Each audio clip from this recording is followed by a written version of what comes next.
Hello everyone, তো চলে এসেছি পুরো সকাল সকাল।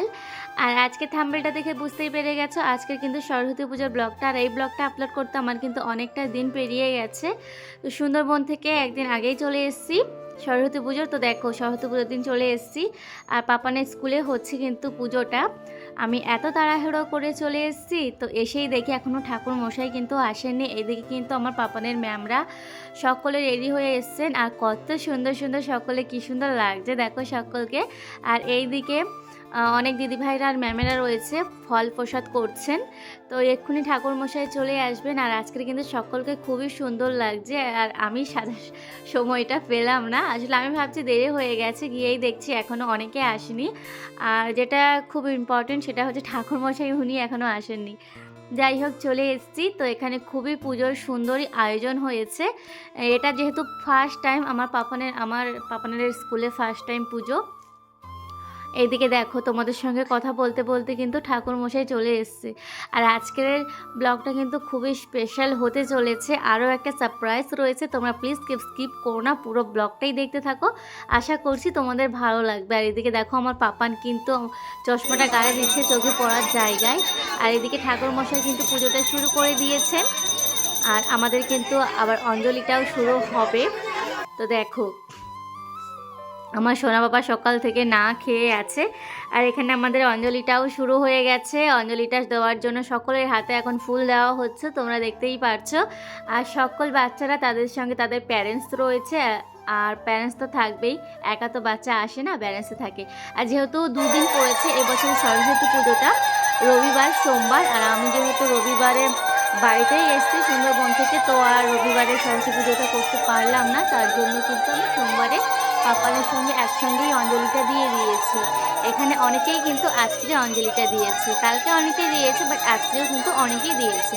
শুভ মুহূর্ত 10টা পর্যন্ত আছে শুনলাম, তার মধ্যে পুজোটা শেষ করতে হবে। এদিকে দেখো অঞ্জলিটা দেওয়ার পরে কিন্তু ঠাকুরমশাই আরতি করাও শুরু করে দিয়েছেন। তো এই যে সকলে কিন্তু আমরা প্রসাদ নেব, নিয়ে বাড়িতে চলে যাব।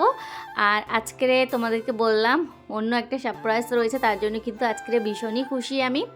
এদিকে দেখো পুজো প্রায় শেষের মুখে। এখানে প্রসাদ দেওয়া হচ্ছে, প্রসাদের ঠোঙায় একটা একটা করে সব কিছু প্রসাদ মিক্স করে দেওয়া হচ্ছে এখানটায়।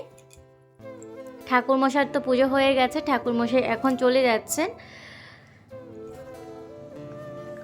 আর সরস্বতী মায়ের মূর্তিটা কেমন হয়েছে তোমরা প্লিজ একটু কমেন্টে বলো। খুবই সুন্দর হয়েছে মূর্তিটা, দেখার মতন হয়েছে, খুবই সুন্দর হয়েছে। আর ফল প্রসাদে কিন্তু অনেক রকমের প্রসাদ ছিল, অনেক রকমের ফল ছিল। তো এই যে দেখতেই পাচ্ছেন। আর এখানে যে কজন ফল দিচ্ছেন সকলকেও কিন্তু খুবই মিষ্টি লাগছে। তো দেখো সকলে কত সুন্দর সুন্দর সেজেছে। আর তোমরা প্রথমে দেখেছো আমি প্রথমে আমার লিপস্টিকটা ছিল না, আর পরে পাপানের এখানে পুজোর জন্য একটা খাতা দিয়েছিলাম, সেটা নিয়ে আসতে গিয়ে আমি কিন্তু লিপস্টিকটা লাগিয়ে নিয়েছি। আর আমার পাপান দেখো প্রচুর খিদে পেয়েছে গাইস, ভীষণ পরিমাণের খিদে পেয়েছে, তার জন্য ওখানে ফল প্রসাদ দেওয়ার সঙ্গে সঙ্গে খাওয়াটা শুরু করে দিয়েছে, যে বাড়ি গিয়ে নয় এখান থেকে একটু খাই। আর যেহেতু আমাদের জার্নি হয়েছে, আমরা কালকেরই বাড়িতে ফিরেছি, তো এখন প্রচুর রেস্টের প্রয়োজন আছে। আর এখানে এই ধকলটা সামলিয়ে উঠতে না উঠতে এখনও প্রচুর সামনে আমাদের অনেক কাজ রয়েছে, অনেক অনুষ্ঠান রয়েছে, পরপর তোমরা ব্লগ দেব, তোমরা দেখতে পাবে।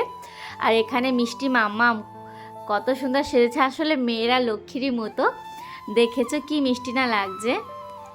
A few moments later. Hello everyone, তো দেখো একদম কিন্তু বাড়িতে এসে চেঞ্জ করে একটু গড়িয়েছিলাম, তারপরে উঠে রান্না করেছি। আর আজকে করেছি মাছের ঝাল করেছি, এটা করেছি তোমাদের দাদা ভাইয়ের জন্য। আর পাপান খাবে, আর আমি কিন্তু আজকের মাছ খাবো না, তার জন্য মেটে আলু আর তরকারি করেছি আর বিম আলু ভাজা করেছি। তো চলো খাওয়া দাওয়া হয়ে যাক, আর পরে তোমাদের সঙ্গে আবারও দেখা হচ্ছে, চলো দেখতে থাকো।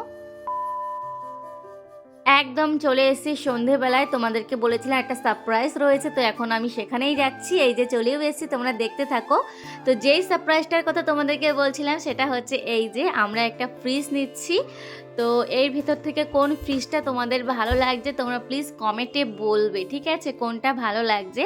আর ফাইনালি কোনটা নিয়েছি সেটা তোমাদেরকে অবশ্যই বাড়িতে গিয়েই দেখাবো। এখানে কিন্তু প্রচুর প্রচুর রকমের ভ্যারাইটির ফ্রিজ ছিল, বাট কোম্পানিগুলো আলাদা আলাদা ছিল, 5 স্টার 4 স্টার, তো আমরা নেব 5 স্টারের ফ্রিজটা। তো অনেকগুলো দেখলাম, বাট অনেকের কোম্পানি ভালো ছিল, আবার অনেকগুলোর কোম্পানি অত লাস্টিং ছিল না, তার জন্য আমরা স্যামসাংয়ের কোম্পানির ফ্রিজটা নিয়েছি। আর এখানে তারই কিন্তু বিল হচ্ছে। আর জানো তো ফ্রিজটার দাম কিন্তু 18+ পড়ে গেছে, 1000 পড়ে গেছে। তো এর মধ্যে কিন্তু ওই যে লাস্ট যে ফ্রিজটা দেখছো এটাই নিয়েছি, এই যে দেখতে পাচ্ছ আমরা কিন্তু এটাই নিয়েছি। তো বাগবাতি পুরোটা তোমাদের বাড়িতে গিয়েই আমি দেখাবো।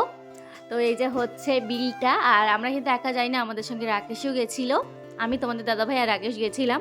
আর এই যে পুরো বিলটা সব কিছু মিলিয়ে 18+ হয়ে গেছে। চলে এসেছি বাড়িতে, তো চেঞ্জ করে নিয়েছি। শুধু চেঞ্জ নয়, অনেক কাজ হয়েছে এর মধ্যে। খাট টাট সরিয়ে ফেলেছি, ফ্রিজ সেটিং করলাম। আর এই যে দেখো খাটটা কোথায় সরিয়ে দিয়ে ফ্রিজটা রেখেছি, দেখো এই পুরো কর্নারটায়। আর এখানটায় জায়গা হচ্ছিল না, তো তবুও ম্যানেজ হয়ে গেছে। আর খাটের অবস্থা ভীষণই খারাপ, সব গোছগাছ করতে হবে। সবে মাত্র সব কিছু সরিয়েছি। আর এইদিকে তোমাদের দাদাভাই সে ধূপটা ধরিয়ে দিয়েছে। যাই হোক, এই যে ফাইনালি আমরা এই ফ্রিজটা নিয়েছি। ফ্রিজ শুধু নিইনি, তার সঙ্গে কিন্তু এক সেট বোতলও নিয়ে নিয়েছে। আর আসার সঙ্গে সঙ্গে আমার ফ্রিজটা ভর্তি হয়ে গিয়েছে, দেখতেই পারছো। আর এই কৌটোগুলো নিয়েছি, এখানে আমি ফলও রাখতে পারবো। আর মাছ মাংস খুব একটা রাখবো না ভেবেছি, জানি না পরে কি হবে। আর এখানে প্রচুর সবজি ছিল, সেগুলো রেখে দিয়েছি। এটা সবজিরই জায়গা। আর এখানে আর কিছু নেই। আর এই যে নিচে ফল, বোতল, সবজি। আর এখানে কিন্তু ডিমের জায়গাও রয়েছে, দেখো 2 থাকে ডিম রাখার জায়গা রয়েছে। আর আজকে ফ্রিজ নিয়ে এসেছে, আমার ফ্রিজটা আজকে ভরে গেছে। যাই হোক, ফ্রিজটা আমার কেমন হয়েছে তোমরা প্লিজ একটু কমেন্টে বলো। আর উপরে রেখেছি আমার একটা টেডি বিয়ার, আর যেই বাঘটা সুন্দরবন থেকে এনেছি সেটাই রেখেছি। আর এইদিকে তোমাদের দাদা ভাই আবার রাত্রে নিয়ে চলে এসেছে চিকেন, তো এখন আমি এটা রান্না করব। আর সুন্দরবন থেকে আনা এই বাঘটা দেখো, তোমাদেরকে তো ঠিক করে আমার দেখানোও হয়নি। তো এই যে এই বাঘটা কিন্তু আমি সুন্দরবন থেকে এনেছি গাইস, তোমরা শুধু চোখ দুটো দেখো। চোখটা রিয়েল মনে হচ্ছে না, চোখ দেখলেই ভয় ভয় লাগছে। আর তাকিয়ে আছে তো মনে হচ্ছে মানে পুরো সত্যিকারের বাঘই তাকিয়ে রয়েছে, দেখো।